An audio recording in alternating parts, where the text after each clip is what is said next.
The backyard smelled like charcoal in summer. Rehea Summers gripped her lemonade too tight, watching strangers laugh like they'd known each other forever. She didn't belong here. Westchester lawns, designer sundresses, cars that cost more than her yearly rent lined up like trophies. "Stop looking like you're about to bolt," Shayla whispered, nudging her ribs. "I'm not your people. You're my people. That's enough." Before Rehea could argue, Shayla dragged her toward the long table where a group sat trading stories and throwing pretzels at each other's faces. Then she saw him, dark hair catching the fading light, forearm resting casual on the table, beer bottle dangling from long fingers. His jawline could have been carved from stone. "This is Rehea," Shayla announced. "And that's Quentyn." He looked up. Their eyes met. Something in her chest shifted, like a door she didn't know existed had just cracked open. "Hey," he said, voice low, smooth, unhurried. "Hi." She hated how breathless she sounded. She sat across from him, hyper-aware of every movement. He didn't talk much, just listened while the others filled the air with noise. But every few minutes, his gaze would drift back to her, not staring, just noticing. "What do you do?" he asked eventually. "I teach dance. Mostly kids. Chaotic, messy, perfect." "That fits." "What's that mean?" "You've got energy. The kind that fills a room." Her pulse stumbled. "Is that a compliment, or are you calling me loud?" "Definitely a compliment." She laughed before she could stop herself. Something about him felt different. Steady, real, like he wasn't performing for anyone. The sun bled orange across the sky. String lights blinked on overhead. Music drifted from a speaker. Someone handed Quentyn tongs, and he stepped up to the grill with a reluctant shrug. "Who is he?" Rhea asked Shayla quietly. "My cousin's friend. Private. Works constantly. Single, if you're asking." "I wasn't asking." Shayla smirked. "Sure." Hours later, the crowd thinned. Rehea leaned against the fence, watching fireflies blink in the dark. Footsteps approached. Quentyn stopped beside her, close enough she could smell cedar and smoke. "You survived," he said. "Barely." Silence stretched between them, comfortable and charged. "Can I take you to dinner?" he asked, casual as checking the weather. "I thought you worked all the time." "I do, but I'd make time for you." Her stomach flipped. "You don't even know me." His eyes locked on hers, unflinching. "I know enough. You're honest, smart, and you didn't pretend to be impressed when I said investments." She laughed. "Is that a common problem?" "More than you'd think." She studied him. Everything about him screamed control, but the way he looked at her now, it wasn't practiced. It was raw. "I'll think about it. I'll be waiting." Walking to her car, Ree's heart hammered. She'd gone to a barbecue and somehow met the one man who felt like a question she suddenly wanted all the answers to. She had no idea he was a billionaire who'd already decided, quietly and completely, that she'd be the last woman he'd ever fall for. And she had no idea what he was running from. 2 days later, a sleek black car pulled up outside Ree's apartment. The driver knew her name. Inside, a handwritten note waited on the leather seat. "If we're going to get pasta, we might as well do it right." The car glided through twilight Manhattan, stopping at a discreet building in Tribeca. No sign, just golden light spilling from tall windows. A doorman led her through a private entrance. Quentyn stood when she entered, his eyes moving over her like she was art. "I wasn't sure you'd come. I wasn't sure you were serious." I've never been more serious about pasta in my life. The restaurant was empty except for them. Candles flickered. Wine bottles lined the walls like sentries. No menus appeared. Quentyn spoke quiet Italian to the waiter, and food began arriving. Truffle risotto, handmade pasta, grilled octopus with lemon that tasted like the ocean. After the third dish, Rehea leaned back. "Is this place even open to the public?" "Technically, but tonight it's just us." She narrowed her eyes. "You're clearly not just some guy who works in investments." "What makes you say that?" "Private car, private restaurant, people treating you like royalty. That's not normal." "I never said I was normal." "You never said much at all." He considered her, then spoke quietly. I run a firm. Started with tech acquisitions. Now we buy struggling companies and rebuild them. That makes you what, CO? Among other things. How other? He paused. I'm worth about $3 billion, Rehea. The words hung in the air like smoke. Her fork stopped halfway to her mouth. You're joking. I don't joke about money. She set down her fork. Why didn't you tell me? Because you looked at me like I was just a man, not a bank account, not an opportunity. Just me, and I haven't felt that in years. Something in his voice cracked. She saw it then, the loneliness behind his control, the weight he carried. So this, she gestured at the restaurant. This is your normal? This is me trying to impress you without scaring you away. You think money scares me? It changes people, the way they talk to me, look at me, touch me. Everything becomes transactional. I'm not those people. I know. That's why I'm terrified. His honesty hit her chest. She reached across the table, fingertips brushing his hand.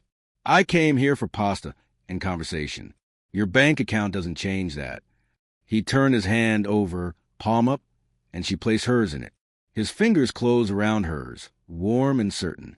There's something you should know, he said, voice dropping. I don't do casual. If we do this, if we start this, I'm all in, completely, and that intensity, it's ruined things before. Ruined how? His jaw tightened. My ex-fiancée, she couldn't handle it.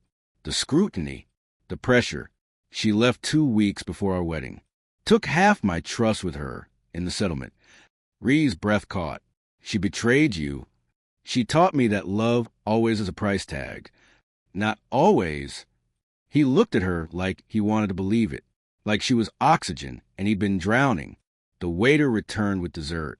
Tiramisu dusted with cocoa. They ate in silence, the weight of his confession settling between them. As they left, Quentyn's phone buzzed. He glanced at it, and his face went stone. What is it? My business partner. There's a problem with one of our acquisitions. I need to handle it tonight. Now! I'm sorry. He cupped her face, thumb brushing her cheek. I'll call you tomorrow. I promise. He kissed her forehead, and the car whisked her away into the night. But when tomorrow came, Quentyn didn't call. Days passed, then a week. And when Rhea finally saw him again, it wasn't romantic. It was a news headline that made her blood run cold. Ward Enterprises under federal investigation. CEO accused of corporate fraud. The news played on repeat. Every channel, every site. Quentyn's face frozen in corporate headshots while reporters dissected his empire. Ward Enterprises accused of falsifying acquisition reports. Millions in investor money allegedly misappropriated. Federal investigators seizing documents. Rhea's phone stayed silent. She texted him 3 times. No response. Called twice. Voicemail. On the 8th day, she showed up at his building. The lobby was chaos. Reporters camped outside. Security doubled. She somehow talked her way past the front desk, rode the elevator to the top floor. The office was a war zone. Papers everywhere. Phones ringing off hooks. Lawyers in expensive suits moving like sharks. And there, behind glass walls, was Quentyn. He looked like he hadn't slept in days. Shirt rumpled. Jaw dark with stubble. Eyes bloodshot. He saw her through the window. Something flickered across his face. Relief, maybe, or dread. He met her in a private conference room. The door clicked shut. Silence pressed down like gravity. You weren't going to tell me, she said. I was protecting you. From what? The truth. From this. He gestured at the chaos beyond the glass. From being dragged into my mess. You think I can't handle mess? I teach 8-year-olds ballet. I live in mess. This is different.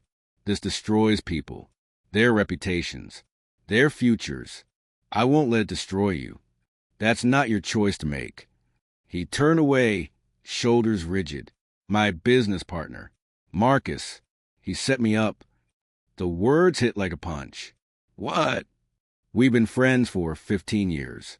Built this company together from nothing.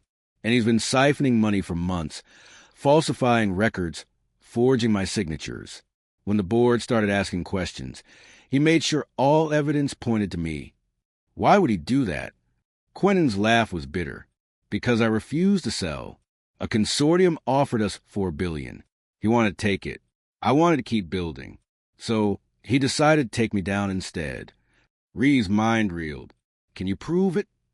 I'm trying. But he covered his tracks. And the longer this drags out, the more damage it does. Investors are pulling out.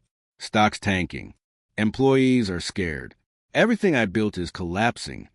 She moved closer. Then fight. I am fighting. Not hard enough. You're hiding in this office like you've already lost. His eyes snapped to hers, sharp and wounded. You don't understand. Then make me understand.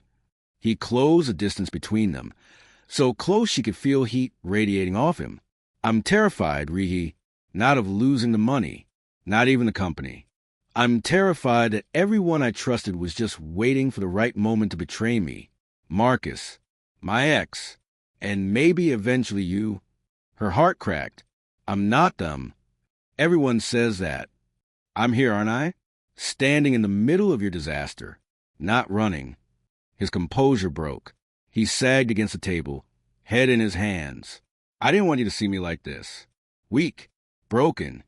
She pulled his hands away from his face, forcing him to look at her. You think this is weak? Fighting for something you built from nothing? That's not weakness. That's courage. It doesn't feel courageous. Because you're doing it alone. Let me in. If you stay, they'll come for you too. The press, the investigators. They'll dig into your life, question your motives, make you a headline. Let them. I said let them. Her voice was steel. I choose this. I choose you, even in the fire. He stared at her like she was a miracle he didn't deserve. Then he kissed her, desperate and consuming, like she was the only solid thing in his collapsing world. When they broke apart, his forehead rested against hers. I don't deserve you. Probably not. But you're stuck with me anyway. A knock shattered the moment. A lawyer entered, face grim. Quentyn, the FBI wants to interview you tomorrow. Formal questioning. The air turned to ice. Rehea gripped his hand. We'll get through this. But as they left the building hours later, photographers swarmed. Flashes exploded. Questions shouted from every direction. And on the front page the next morning, there she was. Dance teacher girlfriend stands by disgraced CEO. Gold digger or true love. Her phone rang at dawn. It was her studio. Parents were pulling their kids from her classes. Said they didn't want their children around someone associated with a criminal. Everything she built was crumbling too. And when she told Quentyn, he looked at her with eyes full of agony and said the words that shattered her. Maybe you should leave, before there's nothing left of you to save.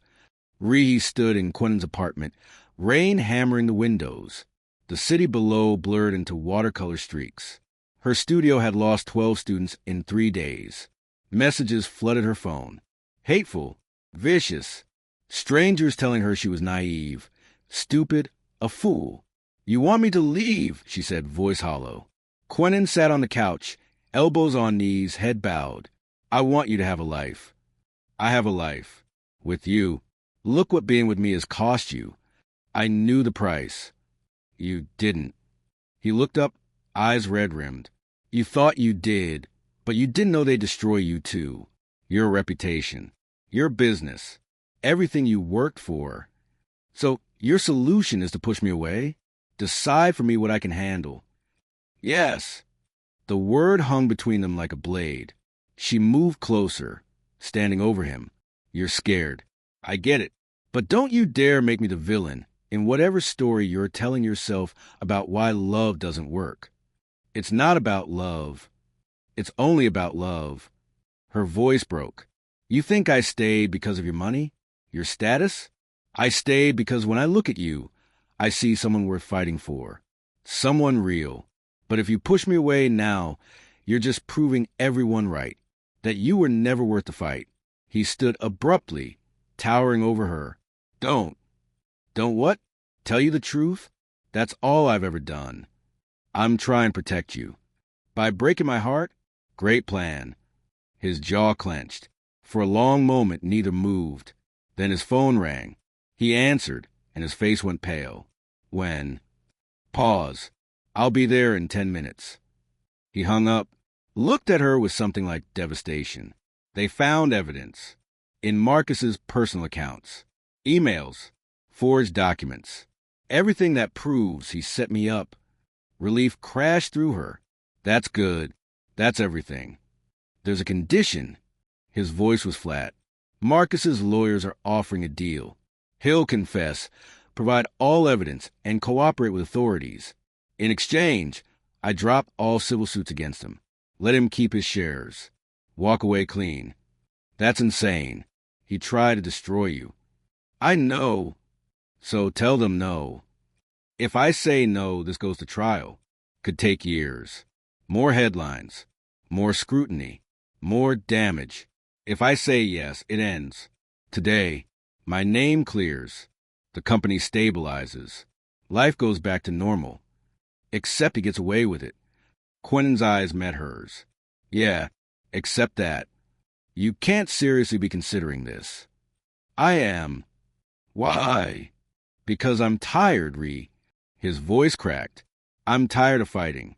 Tired of being suspicious of everyone. Tired of watching people I care about suffer.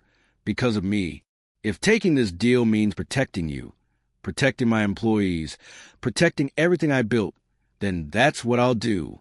That's not justice. No, it's survival. She shook her head, tears burning. You take this deal, and you're letting him win. I don't care about winning anymore. I care about you. About us. About having something left when this is over. And what happens the next time someone betrays you? You just roll over and let them? If it means keeping you safe, yes. She stepped back like he'd slapped her. Don't put that on me. Don't make me the reason you compromise everything you believe in. It's not compromise. It's choice. And I'm choosing you. I never asked you to. I know. That's why I'm doing it.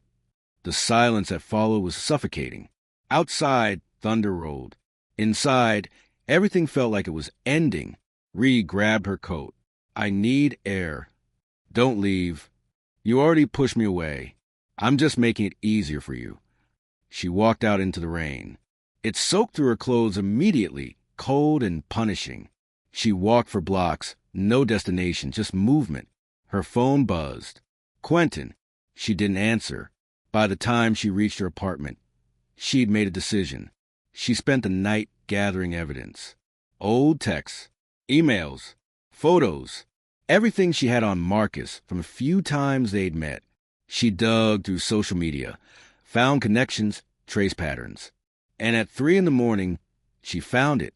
A deleted Instagram post from Marcus's wife. Dated 6 months ago. A photo of a beach house. Caption, best investment we ever made. Rehea cross-referenced the property records. The house was purchased with cash. $700,000. Right around the time money started disappearing from Ward Enterprises. She forwarded everything to Quentyn's lawyer with a single message. Don't let him take the deal. At dawn, her phone rang. What did you do? Quentyn's voice was raw. I gave them ammunition. Real evidence.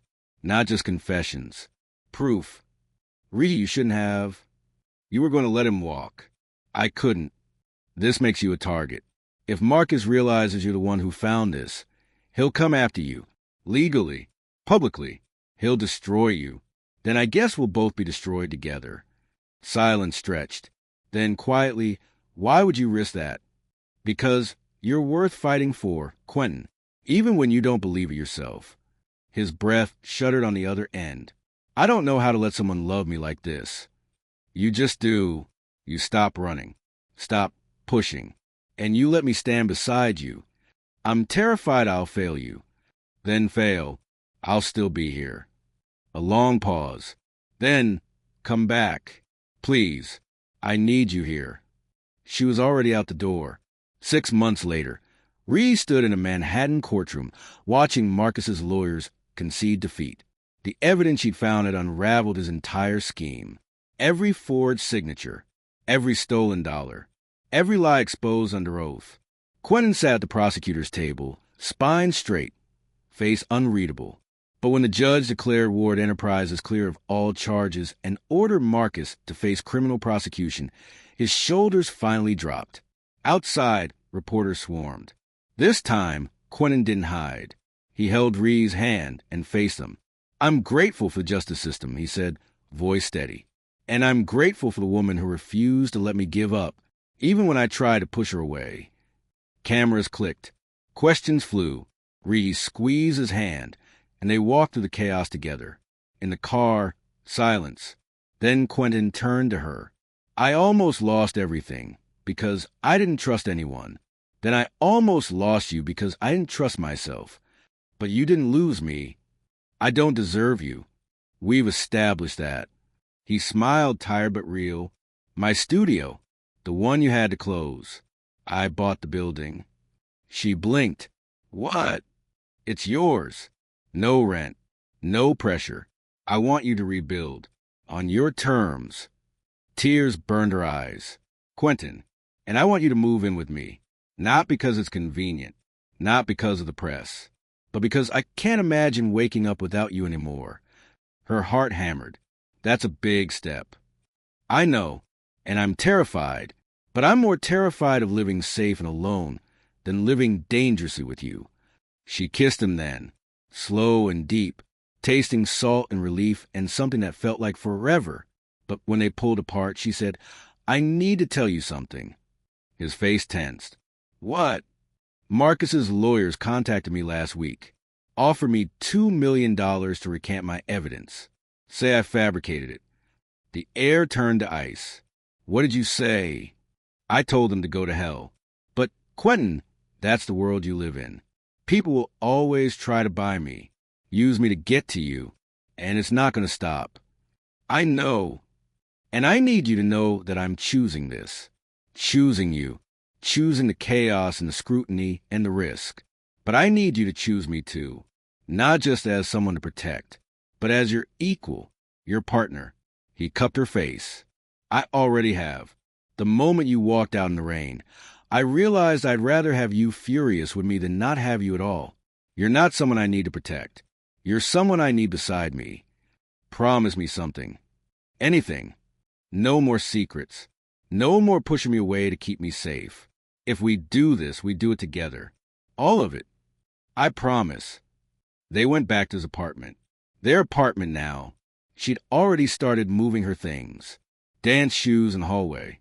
Her coffee mug in the kitchen. Small pieces of her life weaving into his.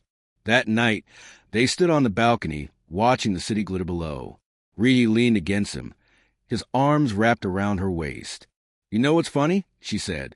"What?" "I went to a barbecue expecting nothing, and I found everything." He kissed the top of her head. "I went to a barbecue expecting to be alone forever, and I found the only person who makes me want to stay. Think we'll make it? I think we'll fight like hell to make it." She turned in his arms, looking up at him. "Good. Because I didn't sacrifice my studio and my reputation just to watch this fall apart. Neither did I." They kissed under the stars.